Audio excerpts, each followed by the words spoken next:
Hey, Wetaskiwin, we are back for another R&R News candidate interview, part 2 with Karen Aberle. Aberle? Yay, I'm getting better. Aberle for council, everybody. Hi, Karen, again. Hi. It's been 3 seconds since we talked, but, let's just get into the interview, the meat and potatoes. Let's talk about a little bit about taxes and economy. Mm-hmm. Karen, what's your plan to keep taxes low, or do you want to keep them low, or are they really high now and they should be low? Like, what's your feeling on taxes? This is the question I think that in many ways I'm going to struggle the most on, because I don't know.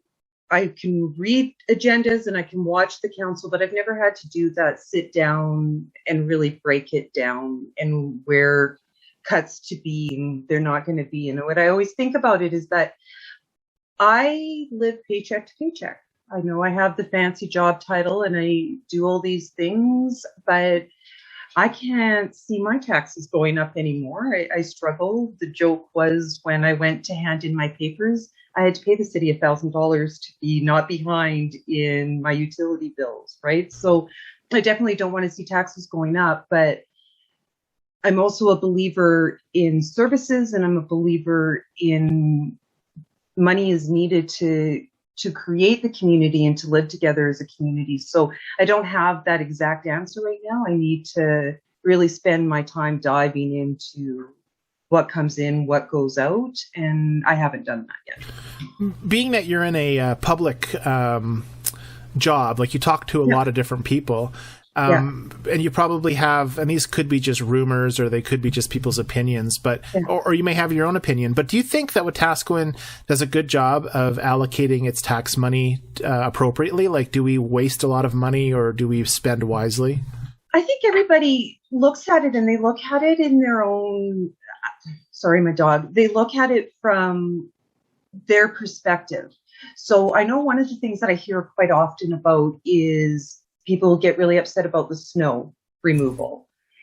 I have never had a grader go down my front street. So if it goes down my front street once, I think it's great, right? Into those things. So I don't have those little wee issues into that. I understand where the businesses, though, are, because that's what businesses are talking to me about, the mill rate and about their, what they're paying and the differences in the water taxes and all that. So I think there's opinions that it should be less, and nobody wants to pay taxes. Everybody thinks their taxes are high, and I might be jumping ahead, but I don't know what services to cut, and that can't be my decision alone. And I need more people. I hope that the council, and I hope that I'm on it in 2 weeks, just over time, but I hope that we're varied enough that we have those expertises and we're showing each other to better understand it, me being able to delve into it some more. But it's hard. This is a hard question for me to answer because it's not my strong point. For sure. Plus, you're not part of council yet to be in all of those meetings, like you said. So businesses bring in a very large amount of taxes to Wetaskiwin, or they could if there was more of them. What is your plan, do you think? Do you have any plans to attract more economic development in Wetaskiwin? I do. I don't think that is... I have ideas, not plans. I don't think that can be immediate right now. We are in a place... We can talk about it, but to put that in right now, we're in a place where the local businesses are struggling, and we need to see how we can get them to get through COVID, to get through the pandemic, to do that and stabilize, right? So some stabilization, and then other ideas. And it's not, I think I'm going to think a little bit differently on it, but this needs to be a place where people want to invest and they want to live and they want to come in and do stuff, right? I wouldn't want to open a business if none of my staff wanted to work here. For sure. Live here. They want to work here but not live here. Right. And that's part of building community. When I talk about it, is businesses and nonprofits or groups, we all have to work together into this because we all succeed together and we all fail together. And so I think some of that, looking forward into how we bring those services or that sort of community back in, will help with driving more economy in. But I think right now we really do, it's hard. I don't know if there's going to be a breaker tomorrow. And if there's a circuit breaker again tomorrow and businesses are continuing to struggle, I have to focus on the people here and how we can support them as we go forward. You mentioned earlier that you weren't sure what services or if there were services that you could cut just because you're not in the throes of things. But is there anything that you can think of that, any possible suggestions? There's been suggestions from that I've talked to before the meetings, like reducing the garbage pickup to once every 2 weeks instead of once a week, changing further hours, cutting staff in certain spots. Yeah. Is there anything that you can think off the top of your head that you think there might be? It doesn't have to be. I'm not asking for facts, but do you have any preconceived notions about spending or services? What the closest I can come to that is at the museum. I am the person who's in charge of that budget. I have a very small budget, and small cuts never help, because a small cut is a little bit of money, maybe it grows, but then into continuing to add, is it enough? Are those little cuts enough? So if we reduce at the museum, if I reduce, and that's the best I can do. We used to only be open in the winter 3 days a week, because that would save me staff time. But being open longer, paying that staff time, I have a dedicated staff that is getting paid. They'll tell me not well at all, but they're getting money, right? They're making full-time hours. They're committed to the museum or the city. And then people are also coming in regularly. They're not having to guess when, is this garbage week? Is this not garbage week? Is this, which week of garbage is it? No. And so again, I can't answer it right off the bat. I am not here for drastic cuts. I don't think that that's the answer. Austerity hasn't worked, and people will argue that forever, but is there any services in Wetaskiwin that you think we're lacking or that we need, and that if you were to be elected as a council, you would push for? Push for, maybe not. Argue on in behalf of, as we start to look at where it's going. I'm going to go more into, it is impossible for somebody who lives in the south to make it to the north if they don't have a car. And so there is some transit questions if it's possible, but again, I don't know if we have the base, right? The population. I've heard other candidates talk about getting, transit through our communities into Nisku, Leduc, Camrose, which I like ideas. I personally, because I'm a believer that we need to protect our resources that we have now to continue to even do what we do, I would love to see increased recycling, it going into that curbside. I know that they're talking about the compost facility that was coming in and maybe getting some of that. So I would like to be going more into how can we start to encourage that stuff. Sure. But again, if we have the infrastructure right now to do it, I don't know. So. Okay. Let's talk a little bit about local businesses. Let's say if you receive, I know that council doesn't necessarily make the business decisions, but let's say you did. You receive 2 quotes for a city project. One is from a local business and one is from an out-of-town business. And the local quote is higher than the out-of-town one. Which do you choose and why? Yeah. So it depends on the amount of hire. And I know that the city has a 10% rule. It's a general, if the local quote is 10% or less higher, go local. I've asked a few businesses if they think that that's decent or fair, and for the most part, they said yes. So I think until I hear differently, then I would still go with yes, but there has to be a limit to just extravagant spending. And again, and I said this to you, and I can just go back to my experience with the museum, is I shop local as much as I can. Right. And then there are times when I need to go outside, but we work really hard to support each other, because again, it's that the nonprofit, the charity will succeed when businesses succeed. And yeah, bringing that in. But what that exact threshold is, if 10% is good and people are happy with it. All right. Let's move on into crime and homelessness, and I have to do a little bit of a caveat here. When I made this category, I didn't intend for it to look like the homelessness is causing the crime. I've been told that there shouldn't have been a slide together, and I agree with that, but since it's the same for everybody when I started, it's kind of the same here. So I don't imply that the homeless cause all the crime in Wetaskiwin. It's just this is the category we're on. So, Karen, what crimes do you think Wetaskiwin, or crime, impacts Wetaskiwin the most? I don't think that I would choose one. I think that there are lots of different kinds of crimes, lots of different things in one. No, we're all building into this together, and crime is a very large definition of things. Is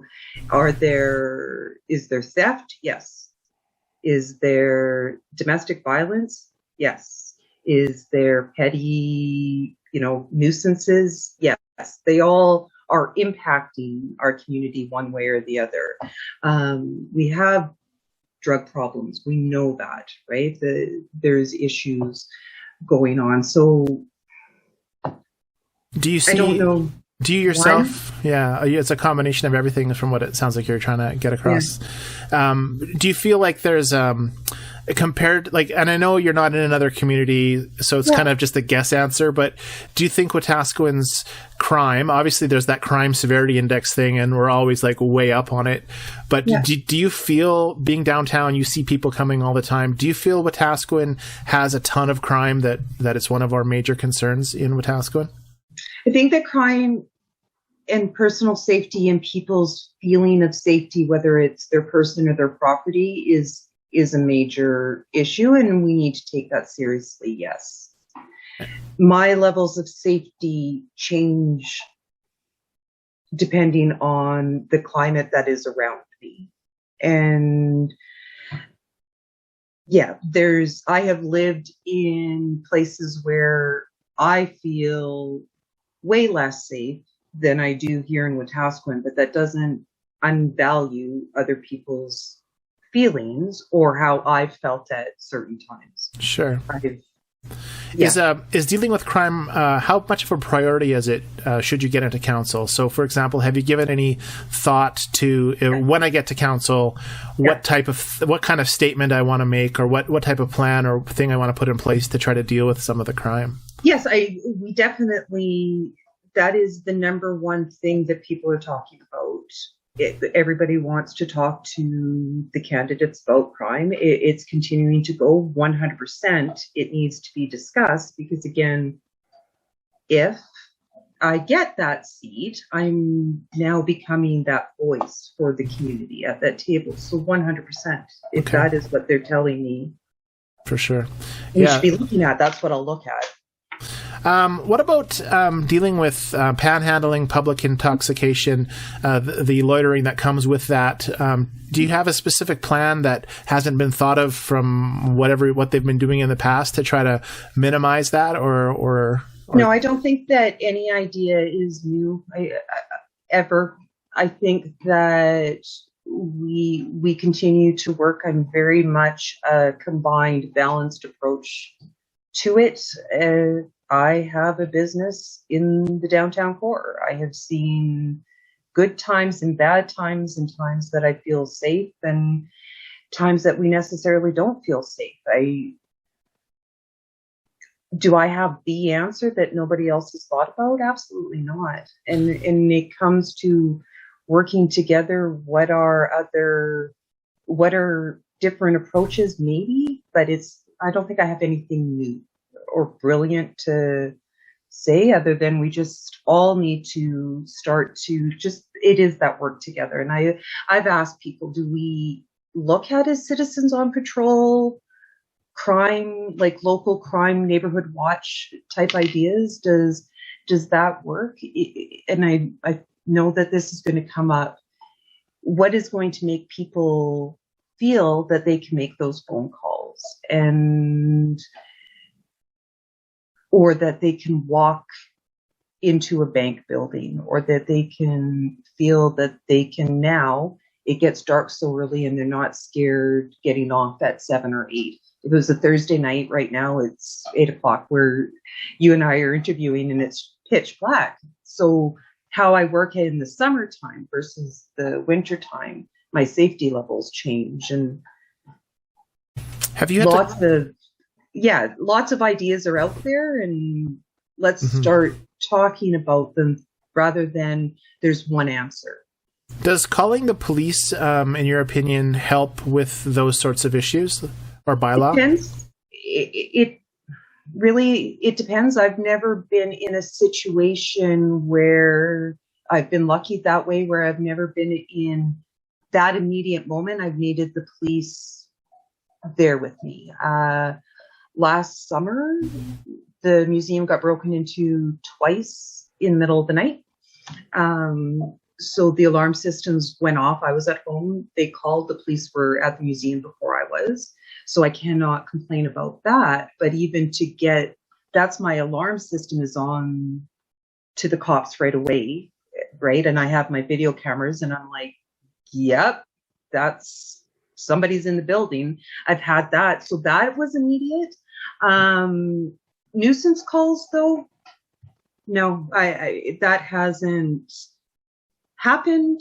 We have seen different things where I start to, do I have that time? And I know it's not the right approach. I know it isn't, but there does come to be the time where they're probably working on other things that isn't a nuisance crime. So I start to judge that. Yeah. Is it worthy? Do you have a preconceived notion of whether or not the RCMP is giving us a good value for the money that we're paying, from level of service and response time? Do you have any, like, I know that you called the police, or that, your alarm system did, and they were there right away. But is there any sort of breakdown, do you think, with the RCMP in Wetaskiwin, or are they doing an okay job as far as you know?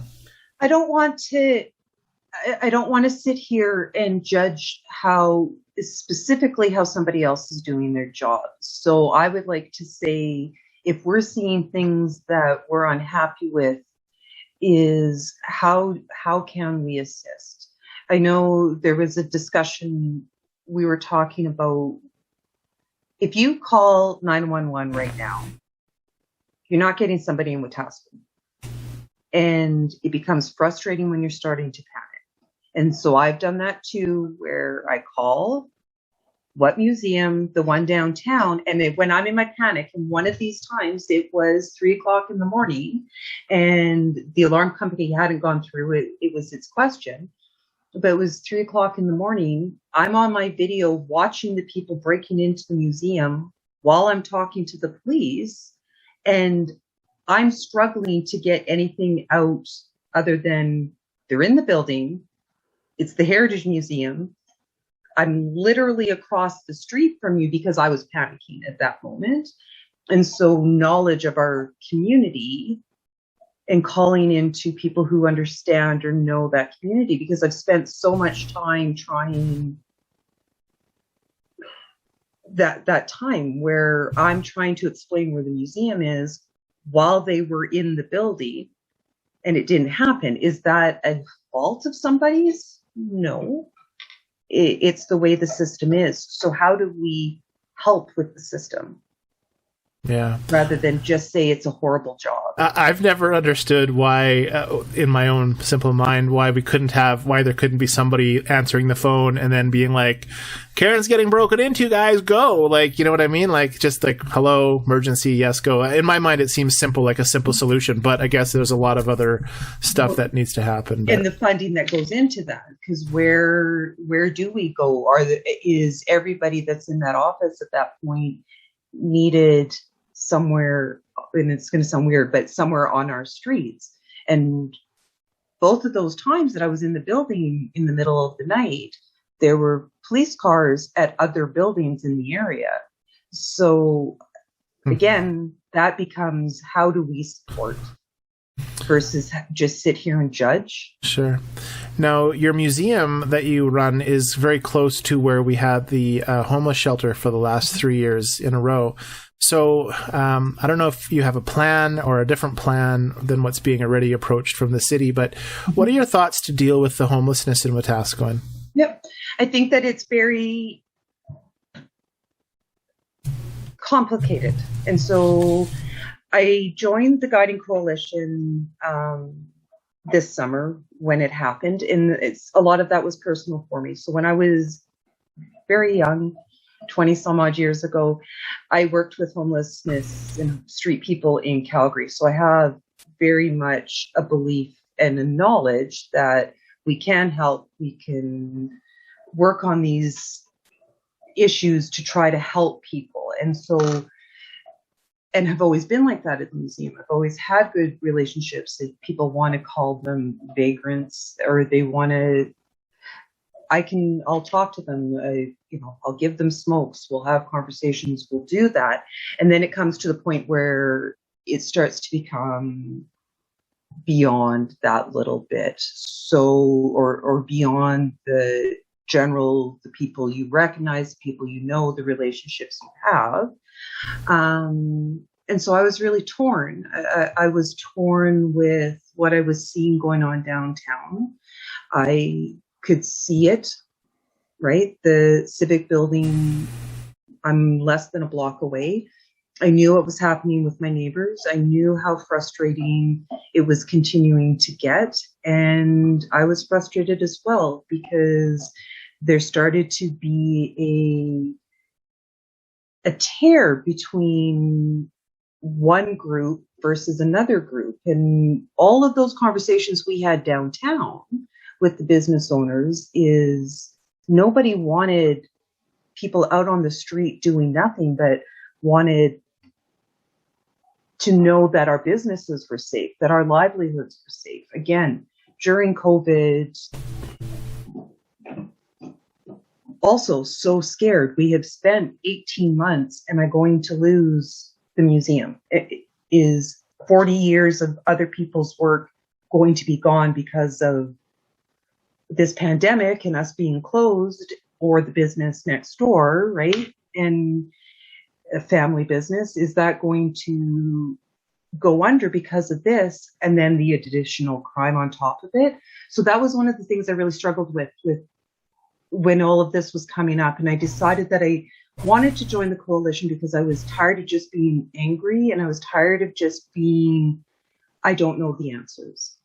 So do you think do you think a facility could exist safely within Wetaskiwin that could be run safely and not 100%. Have okay 100%. I think that we need to continue to talk to the businesses, understanding and hearing them, what the concerns were, and then also hearing and listening to the people. I am not an expert. I will give my opinions. I will know what I've seen, but listening to the experts, and that's not just one group. And that's what I like about the coalition when going into the task force as well, is that it's starting to be a community decision where we're all listening to each other, we're all hearing each other and moving forward to together with that. And it's been nice to see. I'm just really happy with what is being seen on that grassroots level, and 100% shelters work. All right. Bad shelters don't work. And should the shelter have the component to deal with all the other social issues that some of these homelessness people have, or should it just be a overnight protection from the elements kind of shelter? I think right now what we need to do, and this is hard because I am on the coalition, into the sense of, and I believe in our moving forward, that right now we're going into winter. We're going into the people who are living in the encampment right now are in a crisis mode. And as a human being, we need to help. But there are multiple issues that are also going on with it that aren't just the addictions, that aren't just mental health, and that is needed. So now the long-term aspects are going on. So the winter shelter subcommittee may not exist anymore because that's happening this winter. Okay. But now there is what are our long-term, well, we're hoping it's happening because maybe by the time this is broadcast, the funding does come through, but we're still waiting for funding. But that doesn't mean the conversation is ended. So it's hard. I support a shelter 100%, but not at all costs. We need to find balanced solutions, and we need to look long-term and continue talking long-term. Do you think the community at large has support for the shelter type in Wetaskiwin? Yes, I think that right now there is fear, and right now some might not be able to see beyond the now. So the immediate, what we're looking for, but maybe I'm naive and more people are going to start knocking on my door now. But I think everybody wants to help. And again, in the chaos of this winter, when all of our neighbors, there's people that live beside the museum, around the museum, and we were all just done. But none of those conversations were to just stop everything. It was, this has to stop, but people deserve basic rights and basic needs, and everybody was on that. So I really hated the way that the businesses downtown were being portrayed, because I know them and they care about the people, right? But they also care about their business, and they should. Okay.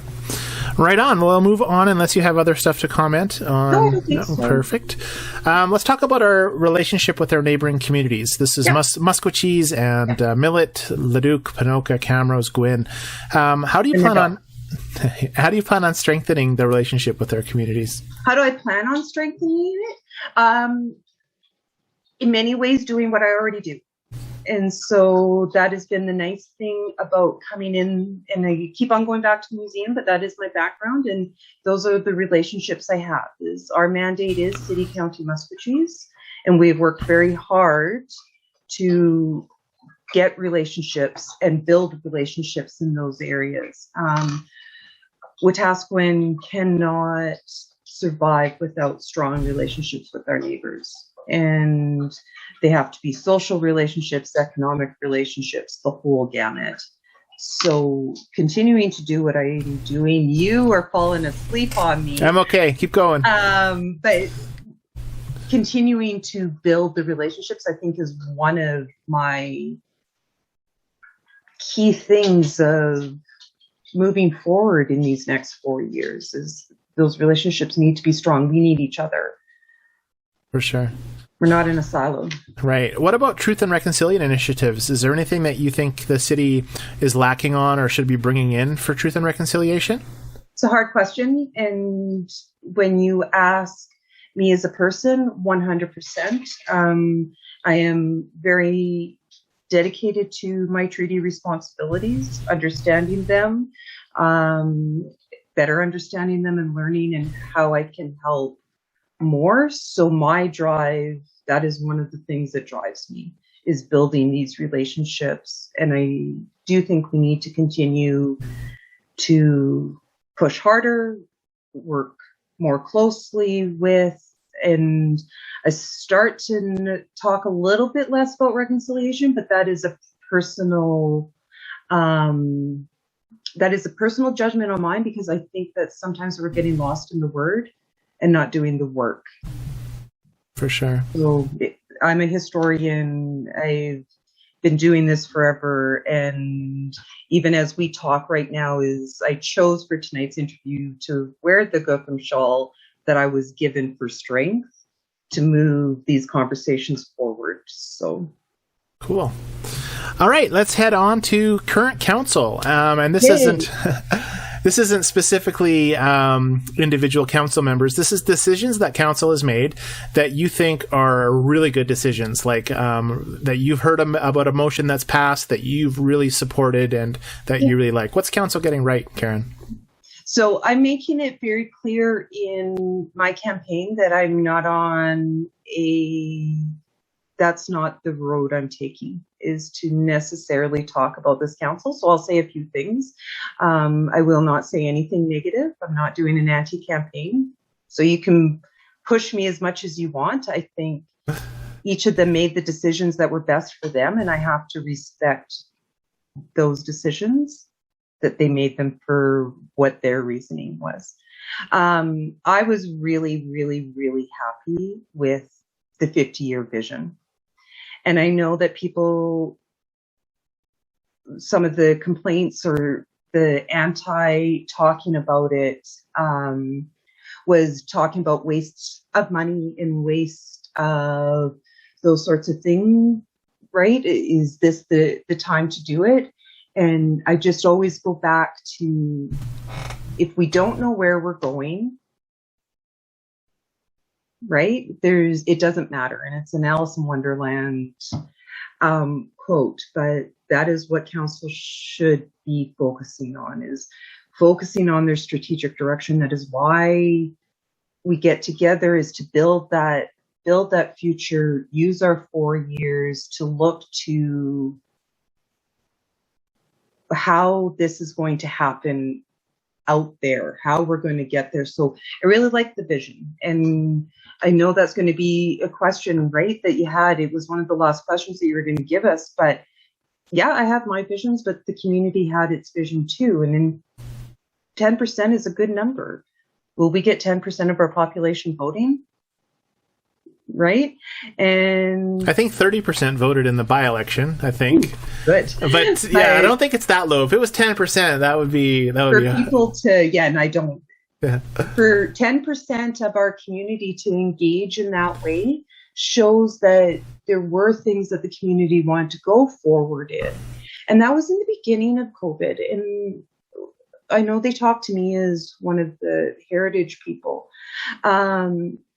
When we were all still so, I'm more settled in the unsettlingness. But when I was having those conversations, it was hard to think. And so for some of the stuff that came out of it, this community's ready. And so I really loved that. And I hope that we get a council in that can understand that responsibility and can understand the responsibility of making a strategic direction. So one thing that you just mentioned was the vision, the 50-year vision, and you're the only person that's talked about this in all the meetings that I've had so far. So it's kind of a bonus question for you. But you had just said that 10% of the population, is that of the city or of the area that had contributions? It's my understanding that it was the city. So of course I wasn't on the planning committee for what that was. I just know that the buy-in for all of the interviews, the town halls, the questions there was some other workshops as well, was 10%. Like I don't think any program that the city, as far as I know, ever has done before in the history has had a level of that amount of numbers supported. So what exactly how did that happen? And maybe we should be looking at that to emulate for the rest of the things that the city should be concerning with. So do you know what happened with that? Like how it got so popular? I think it was very varied. There was a lot of varies in that word. There were different ways to engage, and that's what people need. So they may not have wanted to sit in a town hall meeting with other people, right? And go through discussions, because that's a couple hours out of their time. But if they're painting a tile, what is the view? What would it look like in 50 years? Because those are the artistic types, the surveys to do. Again, I had because of my position at the museum, and not from here, but I have very good knowledge of the history of our community. I was on an hour-long conversation with the company, and they asked us all kinds of crazy questions to try to come down to, and crazy good, but to try to come down to some ideas. So it wasn't even just like this. And I hated it at the time, because they said, if Wetaskiwin was an animal, what kind of animal would it be? And even as the arts major, I was like, are you kidding me? But when you start to think about it and what you want to do, and that was just all of those different intelligences, all of those different things to get people to engage. And I think that's why they got a lot of really great stuff out of it. It wasn't just one way. So which animal were we? I think we're a bear. Nice. I won't ask you why. It's a different conversation for a different day. All right. So we're not going to be talking about council's decisions getting what they've gotten wrong. I understand you've already stated that. All right. So we're going to just jump on into the last section now. You talked about a vision in the last segment. Yeah. Did you have anything to add about that, or was that your kind of the vision statement for Wetaskiwin or on the last? I have my own vision, so I would go on to, I would follow that, and keeping in mind that I was the ambassador, like I was the community ambassador for that, but I'm not stumped. I'm just, and that's where it comes down to this, is I want Wetaskiwin to not give up on itself. And you're making me tired. I want Wetaskiwin to be proud of itself again, and to celebrate itself. And as we continue to grow and we continue to become better neighbors all over City, County, Maskwacis, or next door to me, and go back to some of those roots. I've lived in huge cities, and I love those huge cities, but this city is really special, and I just think we're starting to give up. And so my vision is that we start to get some pride back. Right. It's a common sentiment. I've heard that a lot in the last little bit here. The question above the vision was, what is Wetaskiwin's biggest problem, and how would you, being on council, being able to come to some solutions for that? And that's hard. It's like asking me the number one crime. Right? That's true. And I might go back to just right now. It's that lack of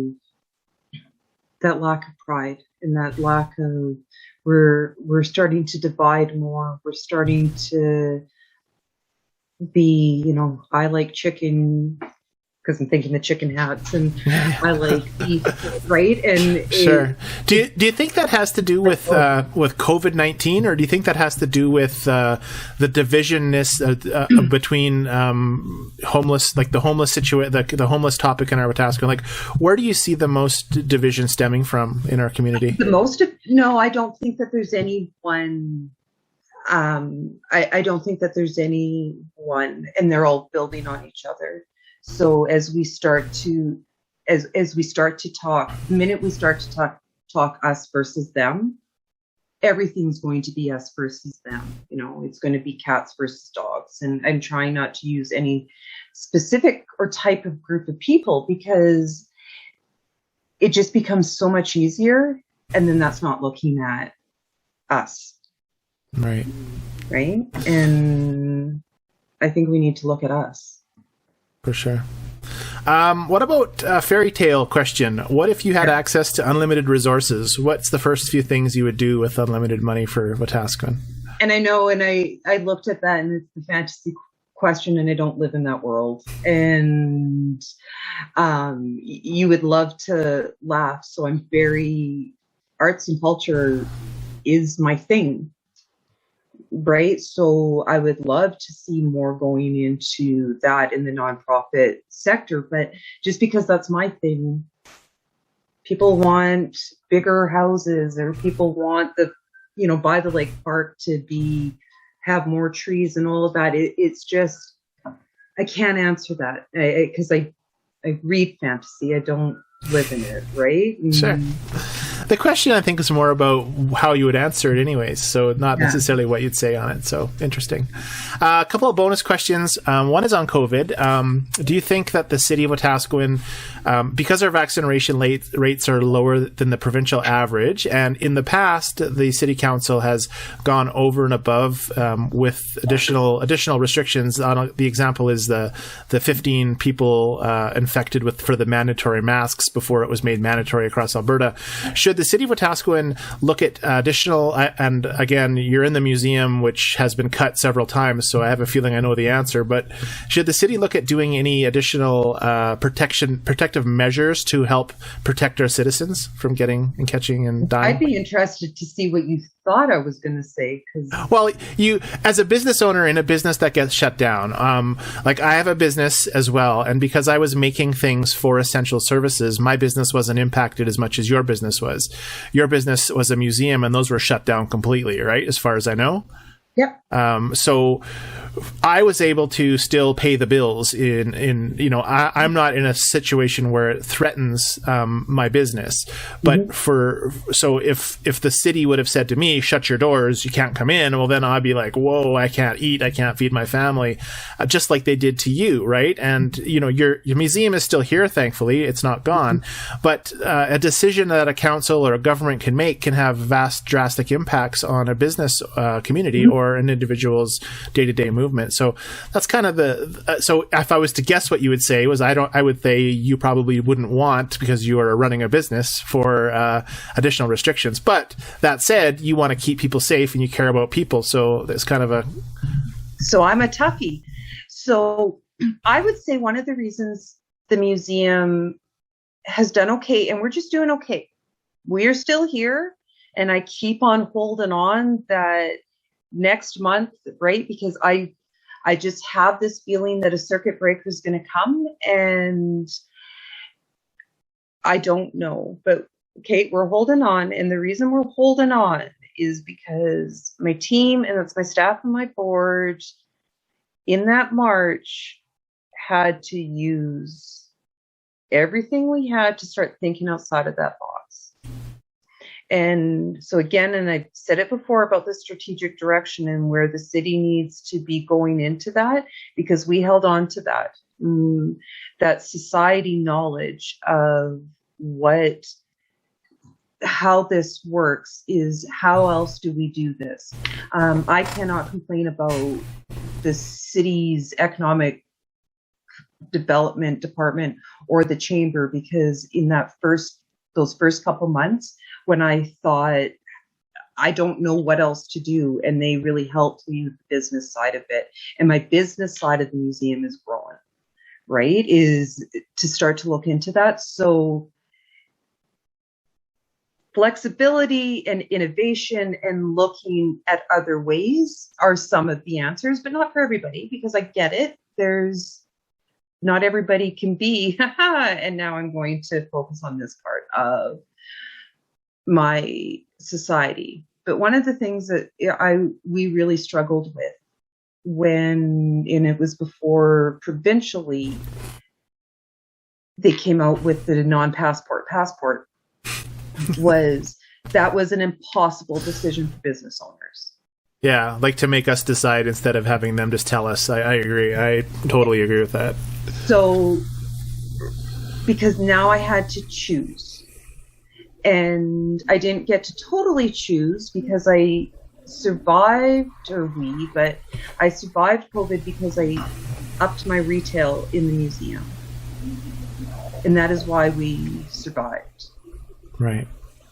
And I could be open so that you couldn't go into the galleries, but I could continue to have my staff working and I could continue to do all of this. And now I don't have a choice. Retail has to be whatever it is, 30%. I have the number on my door. But we made the choice for the galleries to follow the exemption program. Right. Because that was a social responsibility of, you can come back to the museum in 5-6 months if you're not vaccinated, but right now, So how has that gone? And this isn't a question for the for taxpayers, but I'm just wondering, have you had any pushback from our citizens regarding that? Like when you ask for people? I have not. Oh, that's good. Sometimes people roll their eyes at me, but I know other businesses have. Okay. Very few people yell at museum people, which is good. So we've been lucky. Sometimes people yell at us, but they just sort of roll their eyes and leave, and nobody yells at me. But making that decision was one of the hardest things I've had to do, and I know that for other people who run businesses, because Yeah. I was regretting being the first one to voluntarily implement some sort of passport. Us, because we are providing services for essential services, I'm not able to do the exemption program. We're just allowed to maintain a third capacity, like you talked about.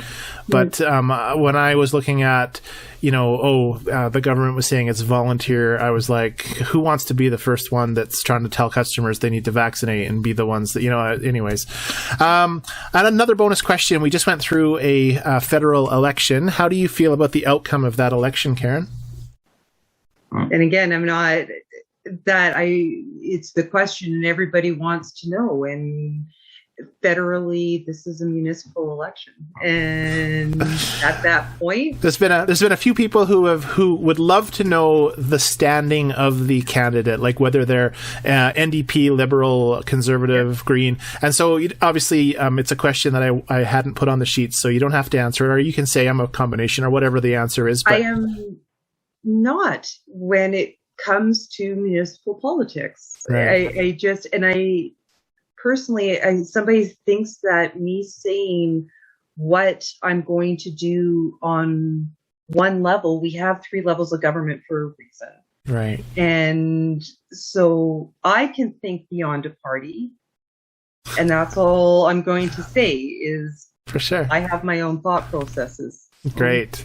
Before we not hang up, but leave Wetaskiwin, is there anything else you'd like to talk about, or a statement, or anything else you'd like to discuss about running? No, just thank you, Scott. And this ability to, because I kind of like Zooms in the ways that we bring people into our houses and we have conversations, because that's been really hard with this the way we're going. Right, in a COVID election, and I think that people want to know, and they can call me or at least send me an email. What's the best way for people to contact you? Yeah, my email is Karen at Wetaskiwin.ca, or message my Facebook, the Karen Aberle for City of Wetaskiwin Councillor Facebook. Those are the 2 best. But there's also a contact sheet on my website, and everybody now knows where I work. So I'm trying to keep them. You should have just said to contact you at the museum, and then because that's what I'm trying to do is make it so that it isn't my personal campaign thing. But that's like true. You were saying earlier, is that Museum Karen, it just is what it is. So it's already starting to happen. For sure. Well, I want to thank you again, Karen, for agreeing to be interviewed by a guy with a chicken hat on and talk to the public. So thank you so much for that. And you can also find Karen's contact information on the City of Wetaskiwin website, or just by Googling Wetaskiwin election, or by going to the city site and scrolling through and clicking through it. Good night, Wetaskiwin. We will see you on the next interview, unless this is your last one. And if it is your last one, vote. Don't not vote. Get informed. Contact if you have questions that I haven't asked. Certainly feel free to contact any of the candidates and ask them. Good night, Wetaskiwin. Bye. Great. Thank you.